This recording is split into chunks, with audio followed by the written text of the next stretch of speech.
Pemirsa, seorang pria nekat melompat dari flyover pelabuhan feri domestik Punggur, Batam. Dari rekaman CCTV, pelaku terjun dari ketinggian 7 meter menimpa mobil yang sedang parkir. Terekam CCTV, seorang pria bernama Saiful warga Nongsa Batam nekat melompat dari jembatan layang setinggi 7 meter.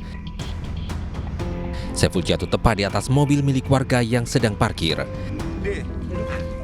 Anehnya, Saiful hanya mengalami luka ringan, bahkan sempat melawan dan memberontak ketika hendak ditangkap petugas dan warga. Sementara mobil milik warga bernama Devi Novita rusak parah. Dari hasil penyelidikan polisi, Saiful diduga stres, bahkan kerap mengalami kesurupan. Kita ambil keterangan dari pihak keluarga, bahwasanya korban baru berobat dan sering mengalami kesurupan. Oke. Terus tadi yang pemilik mobil dan keluarga sudah kita mediasi di kantor Ditpam Punggur, sepakat bahwasanya nanti masalahnya selesai dengan cara diganti rugi semua kerugian mobil yang dibuat oleh. Saat ini Saiful berada di rumah sakit untuk diperiksa kejiwaannya. Sementara mediasi antara keluarga Saiful dan pemilik mobil digelar di Mapolsek KKP. Dari Batam, Kepulauan Riau, Gusti Yenosa, iNews melaporkan. Pemirsa, kabar duka kembali datang dari Malang. Helen Priscilla, salah satu korban luka tragedi Kanjuruhan, akhirnya menghembuskan nafas terakhir. Helen meninggal setelah menjalani perawatan 10 hari di RSSA Kota Malang. Keluarga Helen Priscilla, warga Dusun Banjar Patoman, Dampit, Kabupaten Malang, mendatangi kamar jenazah RSSA Kota Malang.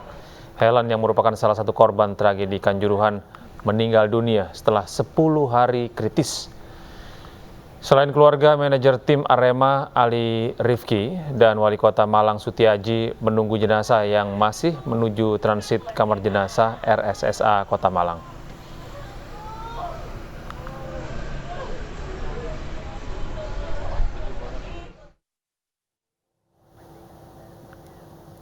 Pemirsa, pasca tragedi Kanjuruhan, Kapolda Jawa Timur Irjen Niko Afinta dicopot dari jabatannya. Posisinya digantikan oleh Irjen Teddy Minahasa yang sebelumnya menjabat Kapolda Sumatera Barat.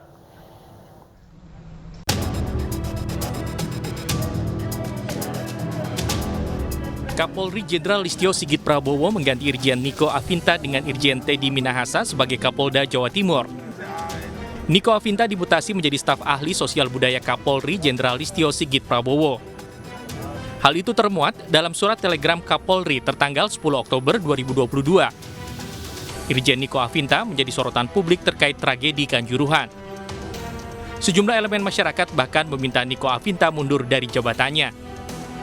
Sementara itu, posisi Kapolda Jawa Timur diisi oleh Irjen Teddy Minahasa yang sebelumnya menjabat sebagai Kapolda Sumatera Barat. Irjen Teddy Minahasa Putra adalah jebolan Akademi Kepolisian tahun 1993. Lahir di Minahasa 23 November 1970.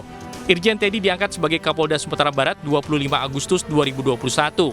Di samping itu, Irjen Teddy juga merupakan Ketua Umum Harley Davidson Club Indonesia atau HDCI periode 2021-2026.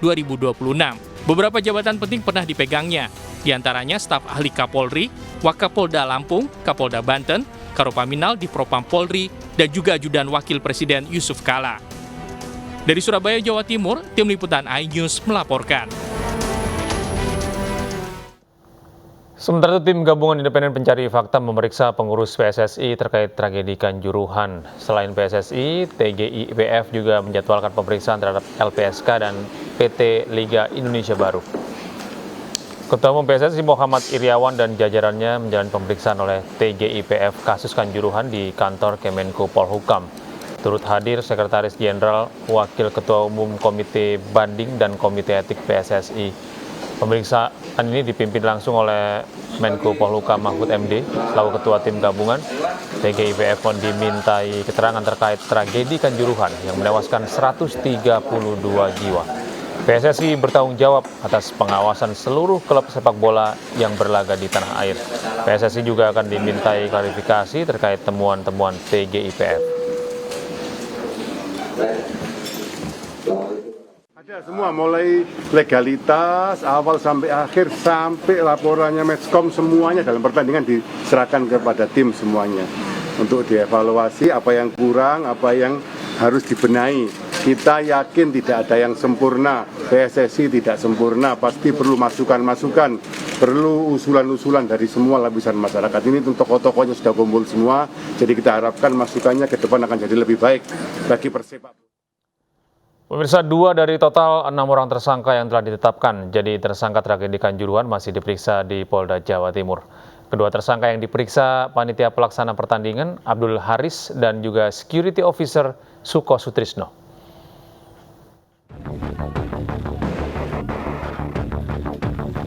Setelah 6 orang ditetapkan menjadi tersangka oleh Kapolri Jenderal Listio Sigit Prabowo 6 Oktober lalu terkait tragedi di Stadion Kanjuruhan, kini penyidik Mabes Polri dan juga Polda Jawa Timur mulai memeriksa para tersangka di Direktorat Reserse Kriminal Umum Polda Jatim.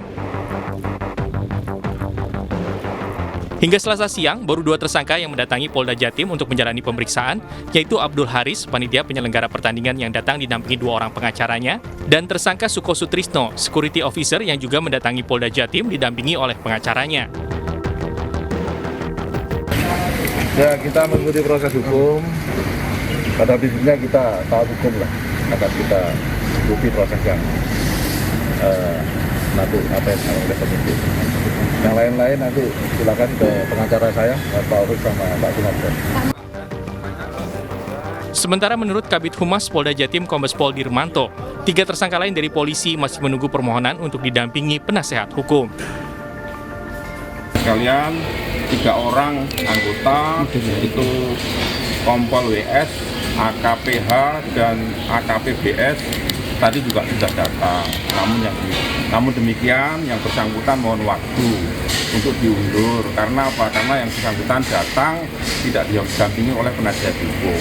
Sehingga yang bersangkutan mohon waktu akan menunjuk atau akan didampingi oleh penasihat hukum yang nantinya akan mendampingi dalam proses pemeriksaan.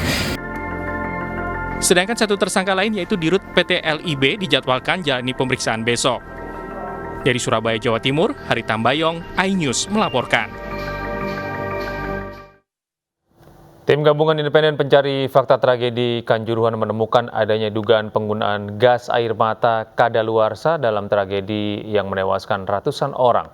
Namun Mabes Polri menjelaskan penggunaan gas air mata tidak mematikan meski dalam penggunaan dalam skala tinggi.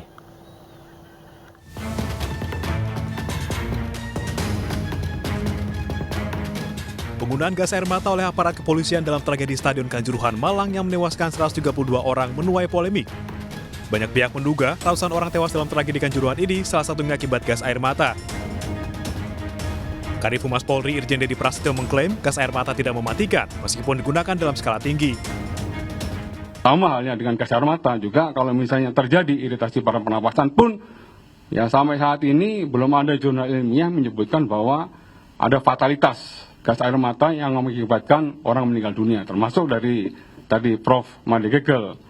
Ya, di dalam gas air mata itu tidak ada toksin atau tidak ada racun yang mengakibatkan matinya seseorang. Ini ketika dia expired, justru kadar kimianya itu berkurang. Ya, sama dengan efektivitasnya gas air mata ini, ketika ditembakkan, dia tidak bisa lebih efektif lagi. Pernyataan Kadif Humas ini berbeda dengan temuan Tim Gabungan Independen Pencari Fakta Tragedi Kanjuruhan. Menurut Renal Kasali, penggunaan gas air mata dalam tragedi Kanjuruhan bersifat mematikan. Tak hanya itu, Renal juga menyebut penggunaan gas air mata di Kanjuruhan merupakan pelanggaran. Itu adalah penyimpangan, tentu itu adalah pelanggaran. Karena gas air mata itu, ingat ini adalah kalau kepolisian itu adalah sekarang ini namanya bukan military police, bukan polisi yang berbasiskan militer, tapi ini adalah civilian police. Nah, maka polisi itu pun juga di tangan kanannya adalah kitab HAM. Jadi bukan senjata untuk mematikan, tetapi adalah senjata untuk melumpuhkan supaya tidak menimbulkan agresivitas. Yang terjadi adalah justru mematikan. Jadi ini tentu harus diperbaiki. Terkait pernyataan Polri bahwa gas air mata yang digunakan berkurang efektivitasnya dan korban meninggal bukan karena gas air mata, Aremania meminta Polri untuk mencoba sendiri di ruang tertutup. Pasalnya, Aremania merasakan sesak napas dan pedih saat terkena gas air mata. memang kondisinya gas air mata itu tidak mematikan, ya monggo dicoba dalam keadaan yang sama seperti itu. Dalam ruangan tertutup, kemudian diberikan gas air mata tanpa ada ruang untuk bergerak, ya pastinya ya mati juga. Tragedi Kanjuruhan terjadi pada Sabtu 1 Oktober, usai laga panas antara Persebaya dan Arema. Ribuan supporter yang panik karena tembakan gas air mata kemudian mencoba untuk keluar stadion. Akibat kejadian ini, 132 orang meninggal dunia dan ratusan orang terluka. Banyaknya korban yang terjadi di Kanjuruhan membuat personel Polresta Malang Kota menggelar sujud massal saat apel pagi di Mapolresta Malang Kota Senin kemarin. Aksi dilakukan sebagai bentuk simpati dan permohonan maaf kepada seluruh Aremania serta memohon ampunan. Tim Liputan iNews melaporkan. Beralih ke informasi lain, pemirsa, tim kuasa hukum Lukas NMB meminta KPK memeriksa NMB di Papua.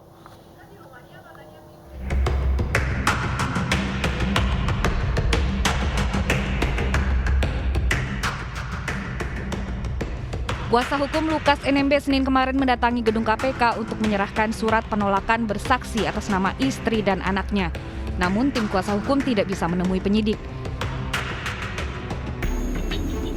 Kepada media massa, kuasa hukum NMB meminta penanganan kasus dugaan korupsi yang melibatkan kliennya berpedoman pada hukum adat Papua. Oleh keluarga dan masyarakat adat Papua, mereka menyatakan bahwa pemeriksaan ketika Pak Lukas NMB dilakukan di Jayapura, disaksikan oleh masyarakat Papua di lapangan terbuka. Ketika diperiksa Pak Lukas begitu, jadi lapangan terbuka harus hadir.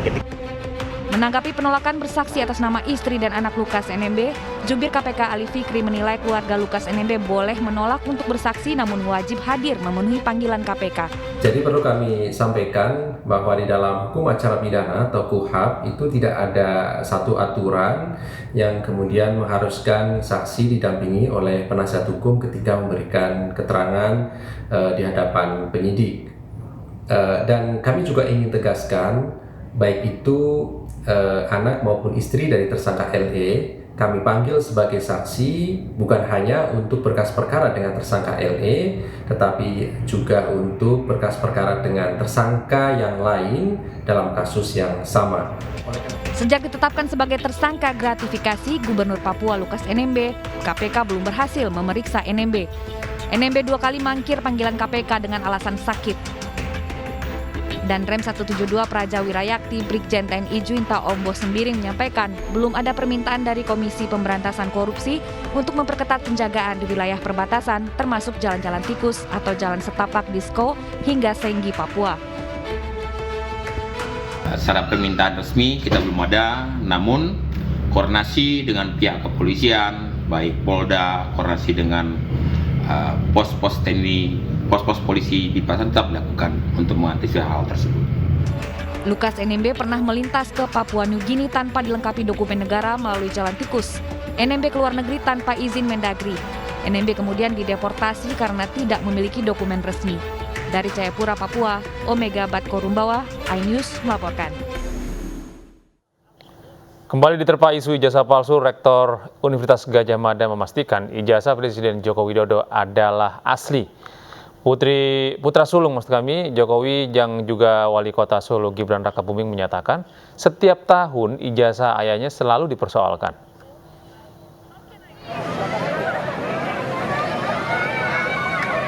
Presiden Joko Widodo diterpa isu ijazah palsu. Jokowi digugat ke Pengadilan Negeri Jakarta Pusat oleh seorang warga bernama Bambang Trimulyono atas dugaan menggunakan ijazah palsu saat mengikuti pemilu 2019 lalu. Putra sulung Presiden Jokowi, Gibran Rakabuming Raka, angkat bicara menanggapi isu ijazah palsu Presiden Jokowi. Wali Kota Solo itu pun heran mengapa setiap tahun ijazah ayahnya dipersoalkan terus. Ya takono sing moto. Kan tiap tahun di rame terus. Nek ra percaya ya wis gitu wae. Ya aku ora tau nuntut. Ya situ wae to, nek ra percaya ya wis itu lho. Segitu wae.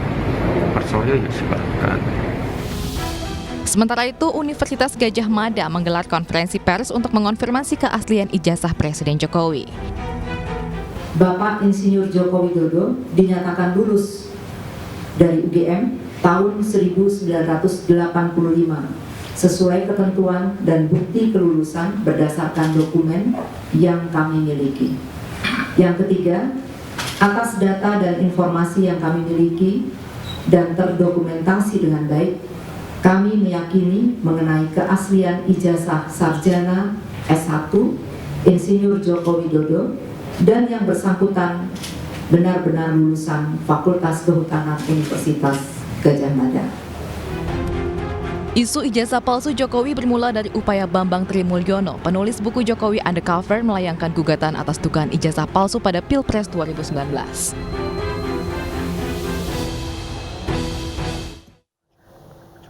Pemberian bantuan subsidi BBM dan doa bersama untuk Indonesia digelar relawan dan pendukung Sandiaga Uno dan Ganjar Pranowo. Kegiatan untuk menghimpun dukungan ini berlangsung di Surabaya, Jawa Timur dan Kupang, Nusa Tenggara Timur.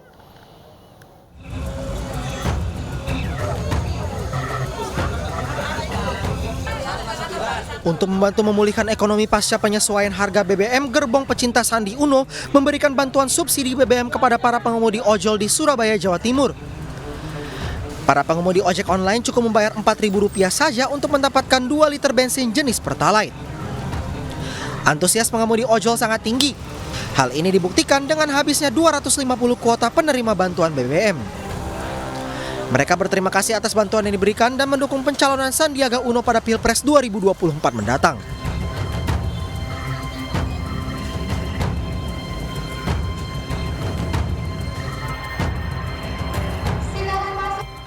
Sementara itu, doa bersama untuk Indonesia digelar para relawan dan simpatisan Ganjar Pranowo. Doa bersama dilakukan menurut kebiasaan agama Islam, Kristen, Katolik, Hindu, dan Buddha di salah satu hotel di Kupang, Nusa Tenggara Timur.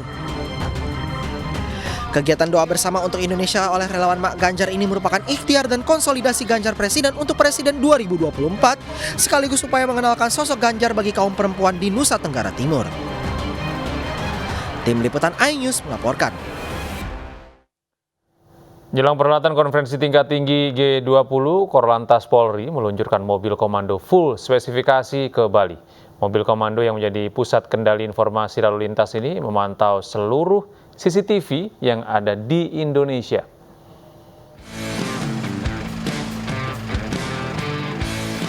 Korps Lalu Lintas Polri meluncurkan mobil komando full spesifikasi ke Bali jelang perhelatan KTT G20. Nantinya mobil komando digunakan sebagai pusat kendali informasi lalu lintas. Mobil ini dapat menyatukan CCTV yang ada di seluruh Indonesia dan dilengkapi dengan TVU sehingga mampu melakukan siaran langsung kepada masyarakat. Jadi di dalam perangkat Command Center Mobile ini sudah terintegrasi dengan CCTV kita yang tergelar seluruh Indonesia. Jadi karena ini adalah titik fokus pengamanannya di Bali, maka titik-titik sentral pantauan arus lalu lintas yang ada di Bali kita bisa monitor dari Command Center Mobile ini. Nah, kemudian perangkat ini juga digunakan oleh presenter kita dari NTMC Polri maupun dari Ditlantas Polda Bali nantinya untuk bisa live view, melaporkan situasi terkini sepanjang titik-titik pengamanan. Agus menambahkan Command Center Mobile ini akan diarahkan pada titik-titik lalu lintas yang tidak terjangkau dari pantauan. Hal itu untuk memonitor arus lalu lintas demi terciptanya keamanan, keselamatan, ketertiban, dan kelancaran saat pengamanan G20 di Bali. Dari Jakarta, Tim Liputan iNews melaporkan.